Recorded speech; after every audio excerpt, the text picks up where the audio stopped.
Bienvenidas a un nuevo episodio de Hoy nos encontramos en este maravilloso hotel de Sant Jaume en Mallorca y tenemos con nosotros a una persona muy especial.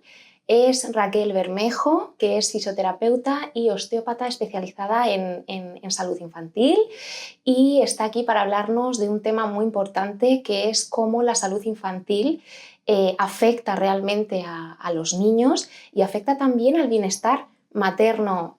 Raquel, ¿qué tal estás? Muchas gracias por estar aquí con nosotros. Estoy muy bien, muchas gracias por invitarme. Me hacía muchísima ilusión invitarte al podcast, a uno de nuestros primeros videopodcasts además. Mucha gente no lo sabrá, pero fuiste una de las primeras personas que trató a mi hija Martina y bueno, me hacía especial ilusión tenerte aquí, que nos contaras tu experiencia, sobre todo con más de 20 años de experiencia que tienes tratando a niños, ¿no? Bueno, pues Raquel, vamos a empezar. Quiero que lo primero que me cuentes cómo decidiste especializarte en fisioterapia y osteopatía infantil y cómo ha sido la evolución en este campo hasta el día de hoy. A ver, el ámbito de la pediatría siempre ha estado como muy presente en mi vida. Siempre lo he tenido muy claro y tuve la suerte también que acabé en un momento en el cual si querías hacer algo, pues tenías la oportunidad de poder desarrollarlo. Entonces vino un poco rodado. Es verdad que los primeros años era como muy...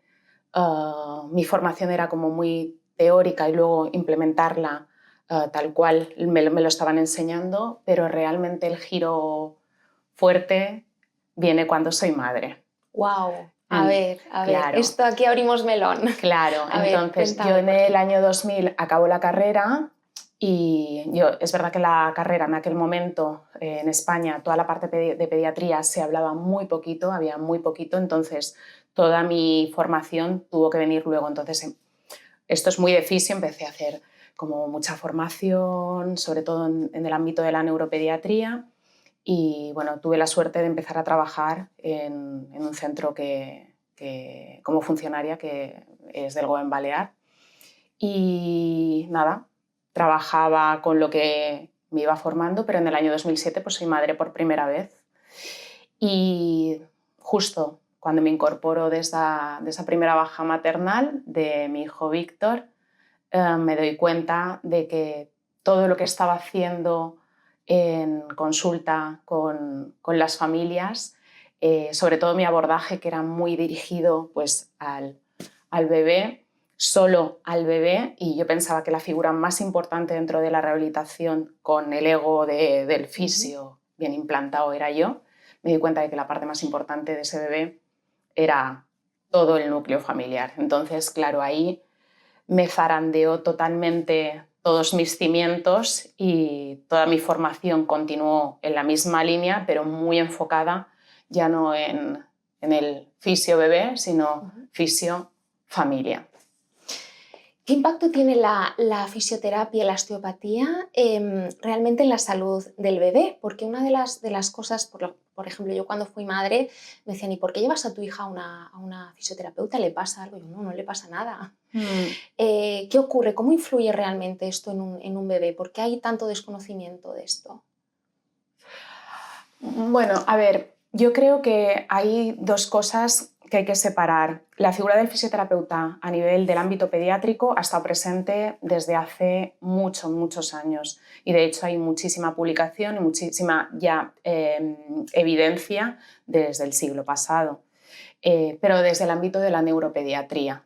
Entonces, el fisioterapeuta pediátrico se conoce como lo que tú bien describes, que es, bueno, le pasa algo al niño y el fisio ahí interviene, como lo que sabemos todos, pues niños con lesiones a nivel del sistema nervioso central, niños con parálisis cerebral, enfermedades raras, ponle ahí todo el amasijo o ya no solo el ámbito neurológico, también el ámbito musculoesquelético, ¿no? Pues desde tortícolis, escoliosis, lo que tú quieras poner ahí. Pero es verdad que en España lo que es prevención no suele trabajarse mucho, ¿no? Acudimos al profesional de la salud cuando ya hay una tara, no como una prevención. Entonces, mi ámbito de actuación, sobre todo pues, desde 2017 para acá, es muy enfocado en 0 a 6 meses, ¿no? Yo trato bebés, pues eso, muy chiquititos. Y lo que se hace, las derivaciones que nos realizan al centro, y yo ya no hablo de la fisioterapia y osteopatía pediátrica en general, hablo de mi actuación, muchas veces no solo va en patología, no solo te lo derivan porque ya haya algo, sino porque ha habido un riesgo dentro del tipo de embarazo, el tipo de parto, que puede hacer sospechar que en el futuro desencadene algo. Por ejemplo, un parto instrumentado, ¿no? Un parto que haya sido que se haya utilizado kiwi o se haya utilizado forceps. Entonces, se deriva, se hace una exploración musculoesquelética a nivel de fisioterapia, obviamente lo lleva el pediatra, pero ya como en un ámbito más concreto que es el mío, y ahí envuelves eso. Puede ser que en esa visita esté todo correcto, que tengas que dar como pautas en cuanto a prevención, no en patología, o puede ser que haya algo ya que asome y tengas que tratar ya desde un punto ya de hay algo. O sea, lo que estás diciendo, Raquel, es que al final no es... O sea, es importante, por supuesto, la salud del bebé cuando ya ha nacido, pero también el modo en el que ha nacido, el tipo de parto, el cómo se ha ejecutado ese parto, puede tener secuelas en ese bebé. ¿Y esto es lo que vosotros tratáis en consulta? O a ver, ¿cómo...? Sí, cuando hablamos de secuelas, a mí en el bebé hago un poco así, ¿no? Porque es verdad que el bebé cuando nace, yo lo describo muchas veces en consulta, los bebés al nacer son perfectos, porque acaban de salir del horno, ¿no? Son perfección pura. Entonces, muchas veces, y más en España, yo lo veo a día de hoy, es una autocrítica total a mi sector, es como que pasa algo en el parto y ya quiere decir que queda instaurado o que va a quedar una secuela, cuando el bebé es todavía una personita en pleno desarrollo, ¿no? Entonces, simplemente es lo que se habla tanto aquí y ahora, el estar aquí y ahora nos encontramos esto y tengo claro cómo evoluciona ese bebé, pues cómo tengo que intervenir para que eso se modele hacia un sitio saludable, ¿no? Pero no tiene por qué ser la palabra secuela, que es una de las cosas que aparece también mucho cuando la gente habla ya de, pues eso, que si partos instrumentados, que si el bebé ha tenido un sufrimiento fetal o esto, pues no tiene por qué quedarse una secuela, simplemente aparece algo ahí, resuelves, fuera. Raquel, me ha gustado mucho, has usado la palabra perfección. Sí. Recuerdo perfectamente cuando llevamos a Martín a tu consulta, usaste esta misma palabra y se me quedó grabada, tengo que decírtelo. ¿Ah, sí? Porque yo creo que todos los padres vamos como con muchos miedos, ¿no? Cuando acabamos de tener a un hijo, buscando especialistas, estará todo bien, ¿no? Esos miedos que llevábamos, esa ansiedad, esa búsqueda de que esté todo bien, ¿no? Y la verdad que un profesional, esa palabra que empleaste la tengo grabada. Entonces, bueno, me ha resonado cuando lo has comentado. Qué gracia. Raquel, hablabas de la importancia de prevenir, de que en España todavía estamos bastante lejos en comparación con otros países en cuanto a prevención, pero también es importante el tratar, ¿no? Cuando hay síntomas, cuando hay algún tipo de alarma, ¿no? Yo quería preguntarte cuáles son las alarmas que debemos tener en cuenta los padres y saber que nuestro hijo, nuestra hija necesita una ayuda personalizada, una ayuda profesional del tipo que ofrecéis vosotros en consulta. Vale. Las familias, yo en todos los años que llevo trabajando, te diría que casos muy contados he visto que la familia haga una detección y que esa detección sea incorrecta. Wow. O sea, si una familia normalmente se tiende mucho a pensar, a mí me pasa que con compañeros que no se dedican a pediatría, me dicen, jolín, vaya rollo tratar pediatría porque tienes que aguantar a las familias, Wow. ¿no? Sí, esto Pues, lo he escuchado yo más también veces. pasa esto en educación, con los maestros, ¿no? Con los profesores. Sin embargo, es verdad que quien pasa las 24 horas al día con el bebé es la familia. Entonces, esa familia conoce perfectamente todo lo del bebé. ¿Qué quiero decir con esto? Siempre que la familia sienta que algo raro está ocurriendo, hay que atenderlo.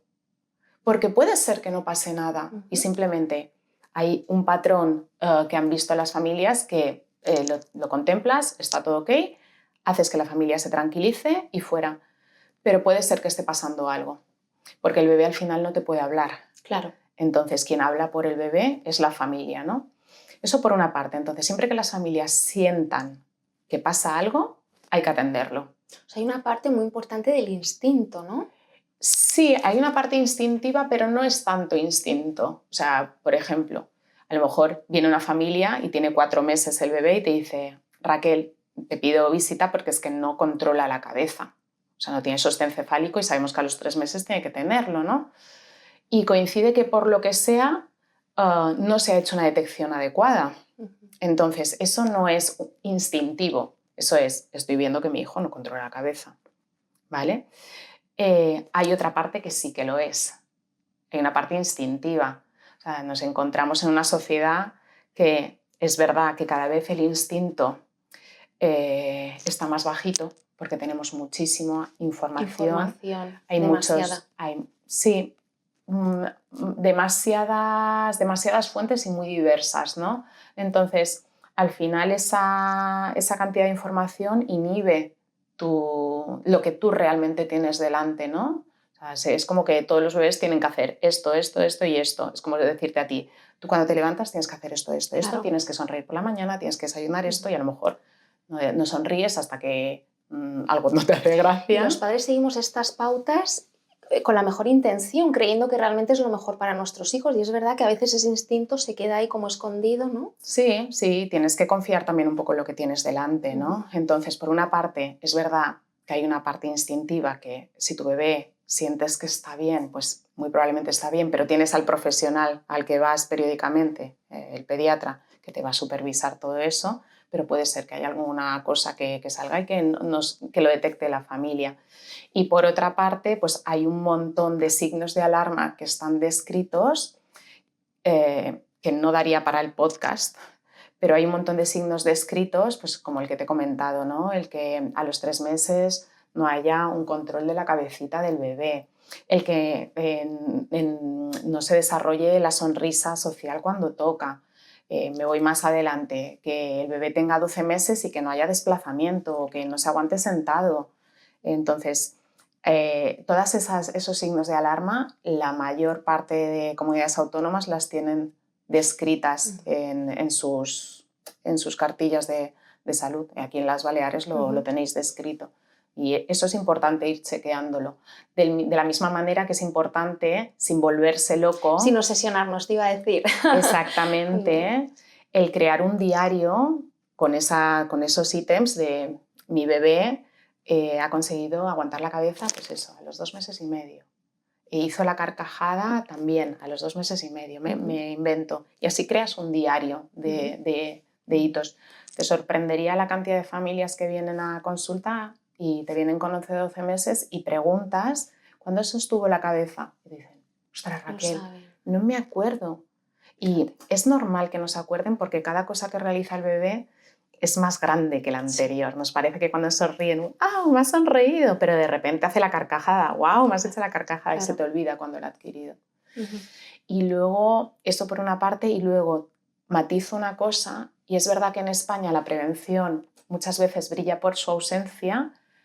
Sin embargo, Baleares es una comunidad que para mí, al menos en mi sector, que es verdad que es el sector, que soy un sector privilegiado, porque al final, sector privado, pero en Baleares se cuida mucho la prevención, mucho, mucho, y cada vez hay más conocimiento, tanto por parte de los profesionales, que derivan muchísimo, como parte de las familias, como sabéis vosotros, que al final, boca a boca. Quizá las generaciones anteriores alucinan un poco, ¿no? De lo que tú decías, ¿por qué llevas al fisio? ¿Qué le pasa? Sí.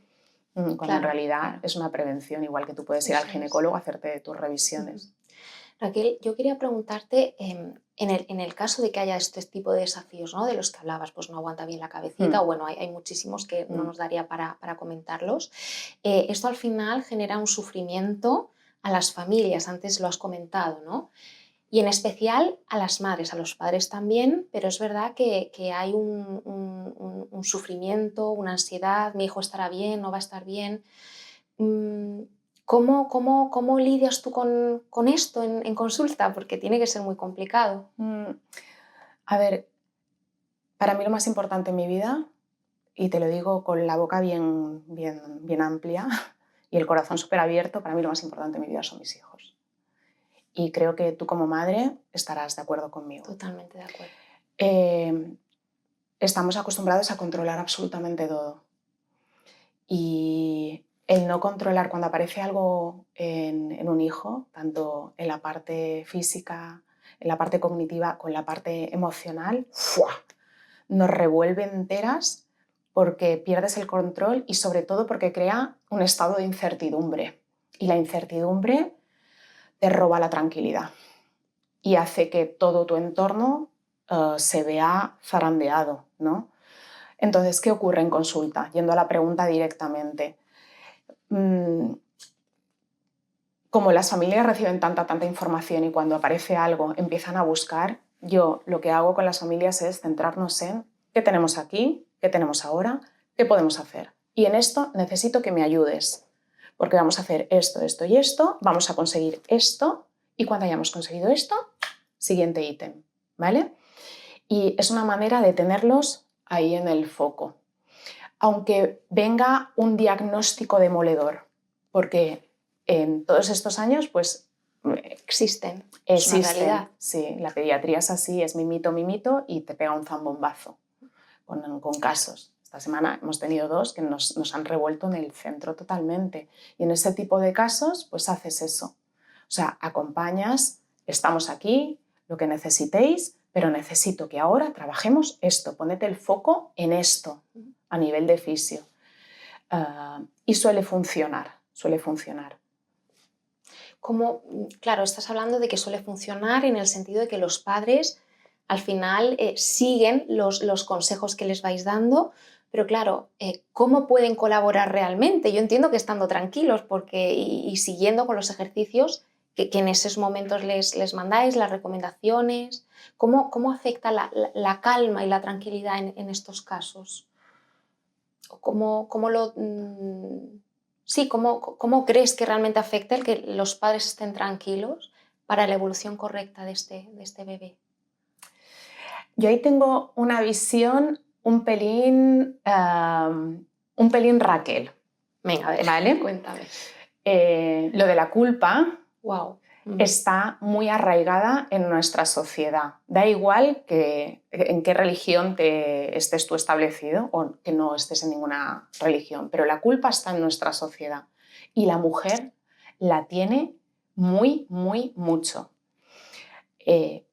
Si no todos los días, prácticamente todos los días, cuando hay algún caso delicado en consulta, siempre es la madre se siente fatal porque está nerviosa y esos nervios lo transmite al niño. Y eso hace que el niño esté peor. Cuando sale en consulta, yo la culpa la mando a otro sitio. Claro. Porque la culpa ahí no te sirve de nada.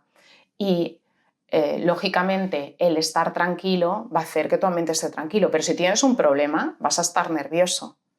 Todavía no he leído ningún estudio que demuestre que si una madre está nerviosa vaya a ocasionarle un déficit dentro de unos nervios lógicos, me refiero. Pero lógicamente si yo estoy nerviosa porque mi hijo o mi hija tienen un problema, es que tienes que estar nerviosa, tienes que estar preocupada. Entonces, dentro de esa preocupación, de esa intranquilidad, hay que poner el foco en algo. Porque la tranquilidad, cuando hay una patología, no la vas a quitar. No la vas a quitar, va a formar parte de ese desarrollo. Es que es así. Entonces, pedirle a una familia que le dan un diagnóstico terrible, que estén tranquilos, pues muy probablemente o les hincha esa medicación o esa familia no está viendo lo que hay o no es lógico. Entonces creo que se le da demasiada importancia dentro del contexto que he explicado ahora, a lo de la tranquilidad o cómo se transmite la tranquilidad. Tengo un problema, estoy nerviosa, estoy preocupada y estoy en ello. Eso. Y lo estoy resolviendo. Y veremos cómo va, pero es lógico estar intranquilo. Raquel, qué interesante todo esto que estás contando. La verdad que a mí, Me encanta escucharte, ver la naturalidad con la que hablas de este tema. Seguro que estás ayudando a muchos padres que están escuchando esta conversación. No sé si quieres dar un mensaje final a estas madres y estos padres que pueden estar atravesando por algún tipo de dificultad. Yo creo que cuando hay algún tipo de dificultad en el desarrollo de tu hijo, al final es que, yo siempre digo que menos es más, que estar envuelto por profesionales que vayan en la misma línea y sobre todo que traten al niño no como un niño, no como un bebé, sino como una globalidad y con objetivos claros y un poco todo lo que he explicado. Pues nos quedamos con ese mensaje. Raquel, muchísimas gracias por estar aquí con nosotros y bueno, nos vemos en un próximo episodio.